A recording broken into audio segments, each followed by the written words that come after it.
रहीम अस्सलाम वालेकुम नाज़रीन, आप यूट्यूब चैनल देख रहे हैं। मैं इमरान खान हूँ। सबसे पहले पाकिस्तान तहरीक इंसाफ ने एक एतराफ़ किया है। इमरान खान साहब माजी में ये बात करते रहे, उन्होंने बहुत सारे इंटरव्यूज़ में कहा कि जनरल कमर जावेद बाजवा को एक्सटेंशन देना मेरी एक बहुत बड़ी गलती थी, मुझे कभी भी ये नहीं करना चाहिए था। और ये जो एक्सटेंशन वाला मामला है, इसमें इमरान खान साहब ने अपने एक उसूल को तोड़ा था। यानी उससे पहले भी वो दावा करते रहे कि एक्सटेंशन नहीं होनी चाहिए, किसी की भी नहीं होनी चाहिए।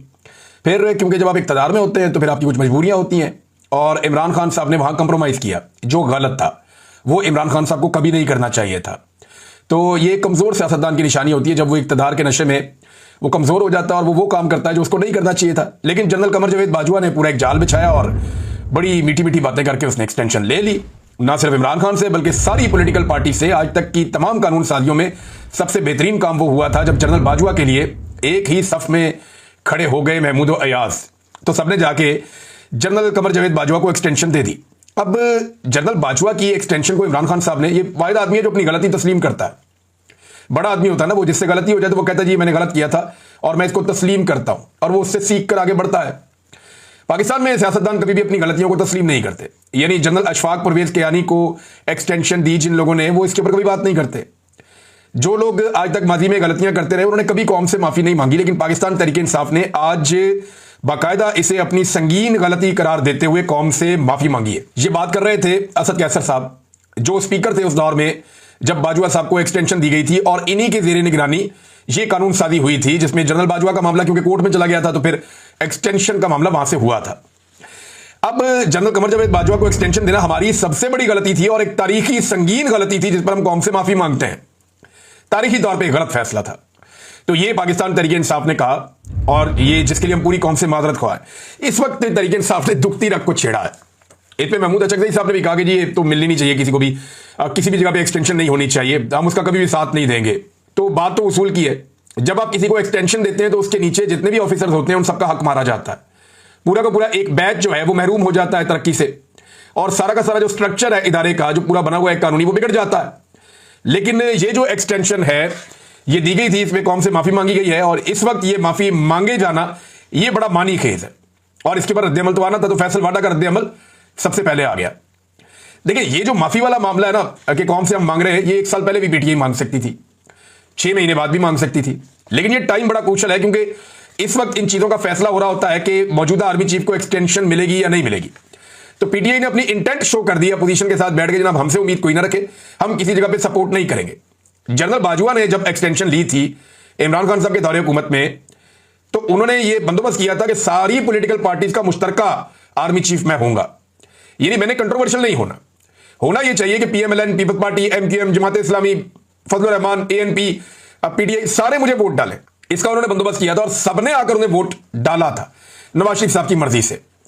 और फिर मियां साहब की डील भी आपको याद है इसी बीच में हुई थी। अब क्योंकि जनरल बाजवा साहब की एक्सटेंशन सबने मुतफिका तौर पे की थी, तो उन्होंने यह साबित करने की कोशिश की कि मैं कंट्रोवर्शियल बिल्कुल नहीं हूं। लेकिन जनरल आसिम मुनीर साहब का मामला अगर आगे आता है तो पीटीआई ने और अपोजिशन ने अपनी इंटेंट या जो वो करने जा रहे हैं या अपनी सोच उन्होंने पहले ही कौम के सामने रख दी है कि नहीं जी हम किसी एक्सटेंशन के हमायती नहीं है। इस वक्त ये क्रूशल है और ये दुखती हुई रग है। फैसल वाडा ने इसके ऊपर रद्द-ए-अमल दिया, और फैसल वाडा ने इसके ऊपर एक जो है वो ट्वीट भी किया, और वो ट्वीट मौजूद है सोशल मीडिया पे, आप देख सकते हैं। उन्होंने कहा कि एक्सटेंशन नहीं, तसलसल जारी रहेगा और रहेगा। तो उन्होंने कहा कि किसी में दम है तो तसलसल रोक कर दिखाए, पाकिस्तान की तरक्की का ये सफर इंशाअल्लाह जारी रहेगा। अच्छा, ये अब तसलसल किसे कहते हैं? एक्चुअली ये जो अभी सारा आपका एक हाइब्रिड सिस्टम चल रहा है, इसी का तसलसल चाहते हैं। और ये जो हाइब्रिड निजाम है जिसको वजीर दिफा खुद कहते हैं कि एक दोगला निजाम पाकिस्तान में चल रहा है, हम तो नाम के हुक्मरान है। और राना सनाउल्लाह साहब कहते हैं कि इख्तियार तो जो है वो मोहसिन नकवी के पास है। शुक्र है उन्होंने ये नहीं कह दिया कि वो वजीर आजम बनना चाहते हैं। आजकल ये भी खबरें आ रही है कि आने वाले वक्त में शायद उन्हें वजीर आजम बना दिया जाए, और ये सारा काम भी इन रवायती पॉलिटिकल पार्टी से करवा दिया जाएगा। जैसे मुशर्रफ ने शौकत अजीज को लाकर वजीर आजम बना दिया था, तो कोई मसला नहीं है। जब आर्मी चीफ ये चाहेगा फील्ड मार्शल, और उसके बाद इख्तियार होगा और वो उनको उनकी मर्जी की चीज मिल जाएगी, ताकत उनके हाथ में आ जाए, तो वो कुछ भी कर सकते हैं। बहरहाल सेनेटर फैसल वादा ने कहा कि एक्सटेंशन नहीं, तसलसल जारी रहेगा और रहेगा। तसलसल का मतलब क्या है? यानी वो इसको एक्सटेंशन नहीं कह रहे कि एक और एक्सटेंशन शायद ना हो, लेकिन तसलसल का मतलब है जो सवाल हमने पिछले वीलॉग में उठाया कि क्या नई तकरीरी दोबारा से एक्सटेंशन मिलेगी और आर्मी चीफ जो है वो आगे बढ़ेंगे, यानी एक्सटेंशन मिल गई और 5 साल आगे बढ़ेंगे। तसलसल का मतलब यह है कि 3 साल पिछले और 2 साल अगले, यानी जो हुकूमत ने कानून एक बनाया कि अब हम आर्मी चीफ को और सर्विसेज चीफ्स को 5 साल तक रखेंगे, वो इंप्लीमेंट मादी से हो जाएगा। शायद फैसल वाडा साहब वो बात कर रहे हैं। यहां खुलकर कोई बात भी नहीं करता, डरते रहते हैं सारे, क्योंकि एस्टेब्लिशमेंट का मामला है और वो बड़ा हसास होता है। लेकिन तरक्की का सफर जिसकी फैसल वाडा साहब बात कर रहे हैं, तो आर्मी चीफ का जो वाहिद प्रोजेक्ट, जो पाकिस्तान का सबसे बड़ा प्रोजेक्ट है, जिसके ऊपर अरबों रुपए खर्च हुए, उनके इश्तिहारात पे, उसके प्रोग्राम्स के ऊपर, गैर मुल्की दौरों के ऊपर, लोगों को बुलाने और उनको एंटरटेन करने के ऊपर, जेनेटरी बीच नाम का एक आदमी आया, सऊदी अरब के वफद आए, बाकी ममालिक के वफूद आए। तो ये एक पूरा प्रोसीजर है जिसको कहा जाता है कि बड़ी कोशिश की गई कि SIFC कामयाब हो जाए। तो SIFC जो है वो एक सफेद हाथी में कन्वर्ट हो गया। अरबों रुपया इसके ऊपर लगा दिया, इसकी मशहूरी पे लगा दिया, इसकी प्रमोशन पे लगा दिया, इसको कामयाब बनाने के ऊपर अरबों रुपया झोंक दिया गया कौम का। लेकिन SIFC से आपको हासिल क्या हुआ? कुछ भी हासिल ना हो सका। दावा यह किया गया था जब आर्मी चीफ ने इसकी बुनियाद रखी, और इसके जितने भी सेगमेंट्स हैं अलग अलग, उन तमाम के ऊपर मिलिट्री अफसरान को बाकायदा, कुछ सर्विंग और कुछ रिटायर, उनको जिम्मेदारियां दी गई थी कि SIFC को पूरी तरह से फौज का इदारा, चाहे वो रिटायर लोग हैं चाहे वो सर्विंग लोग हैं, वो इसको हेड करेंगे और कंट्रोल करेंगे। अब इसमें खुद आर्मी चीफ शामिल है, जो मेन लोग हैं उनके अंदर, और ये उनका ब्रेन चाइल्ड है। तो उन्हें लगा कि फौज जब सारी मिलकर बैठेगी और मिलकर हम करेंगे, तो इस हुकूमत के साथ मिलकर हम बहुत बड़ी कामयाबी हासिल करेंगे। जो इब्तदाई एक तखमीना और अंदाजा था, वो ये कहा गया था कि फौरी तौर पे $100 अरब की इन्वेस्टमेंट पाकिस्तान में आ जाएगी। $100 अरब दावा किया गया फौरी तौर पे पाकिस्तान में आ जाएंगे। अब आया कितना पैसा? टका नहीं आया। यानी SIFC के जरिए से कोई बड़ी इन्वेस्टमेंट पाकिस्तान में नहीं आई जिसको आप कहें कि जनाब अरबों डॉलर पाकिस्तान में आ रहे हैं। ऐसा नहीं हुआ, बल्कि कौम का बहुत सारा पैसा इस इदारे के ऊपर लग गया। अच्छा, जो माजी से पाकिस्तान में प्रोजेक्ट चल रहे थे, जैसे कि मादनियात के हैं, गैर मुल्की कंपनियां काम कर रही हैं, ज़राअत के हैं, दीगर चीजों के, एहतियात के हैं, वो SIFC के साथ जोड़ के उनकी माजी की कारकर्दगी को इसकी खाते में डालने की कोशिश की गई। तो एक ऐसी अजीब पाकिस्तान में इस वक्त मनहूसत चल रही है, क्योंकि जाली हुकूमत है, जाली निजाम है, जबर है, फसाइयत है, जुल्म है, निजाम इंसाफ तबाह हो गया है, लिहाजा वो एक नहूसत है, उसकी वजह से तमाम इदारे डिक्लाइन हो रहे हैं। तो वहां पे भी SIFC को कोई काबिल जिक्र कामयाबी नहीं हुई। जेनेटरी बीच के बारे में कहा गया जनाब कि ये बहुत बड़ी इन्वेस्टमेंट लाएंगे, वो नहीं आई। फिर नौजवानों का एक ग्रोह पकड़ लिया गया कि जनाब ये क्रिप्टो का जुआ खेलेंगे पाकिस्तान में, और उसके लिए बहुत फैसिलिटेट भी किया गया।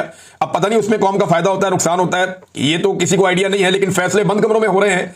और इसमें जो सियासतदानों की या अवामी मुंतखब नुमाइंदों की, बल्कि तो ये मुंतखब नुमाइंदे है ही नहीं सारे, ये तो लेटर पटर में इन्होंने पकड़े हुए हैं, फॉर्म 47 वाले, जाली फॉर्म 47 वाले।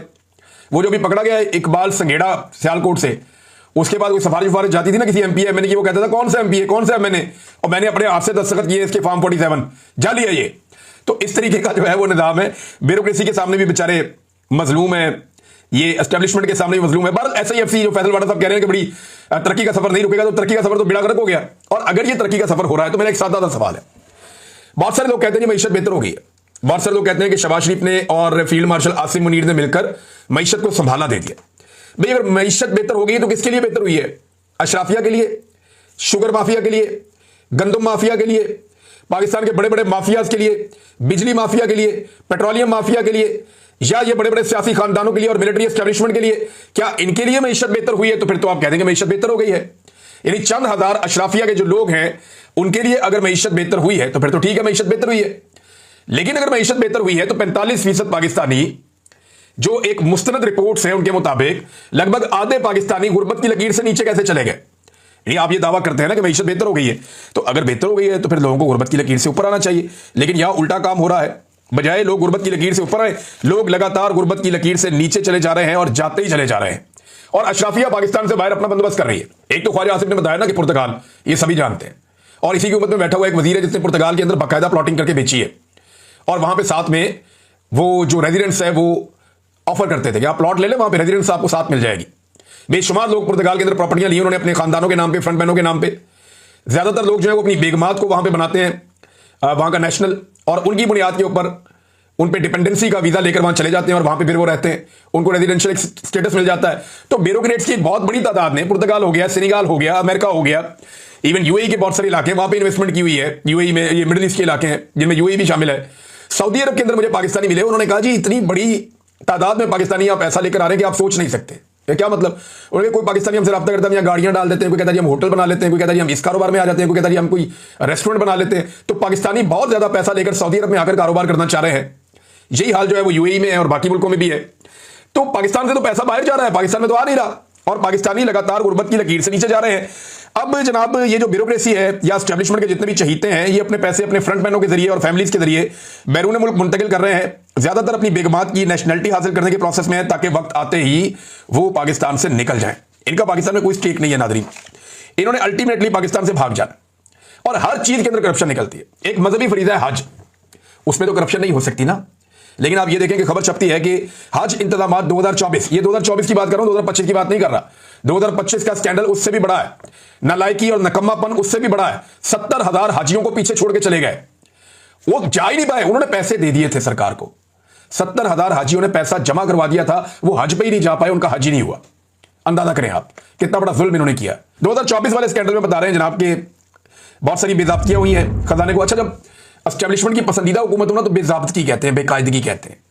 लेकिन अगर एस्टेब्लिशमेंट को हुकूमत से कोई सरोकार ना हो या एस्टेब्लिशमेंट हुकूमत की बैक पे ना खड़ी हो तो करप्शन कहते हैं उस पैसे को। यानी अगर इमरान खान के दौर में हो तो कहते हैं ये करप्शन हो गई, और अगर नून लीग के दौर में हो तो आप कहेंगे कि बेकायदगी और बेजाब्तगी हो गई। ये फर्क है, इसको याद रखिएगा।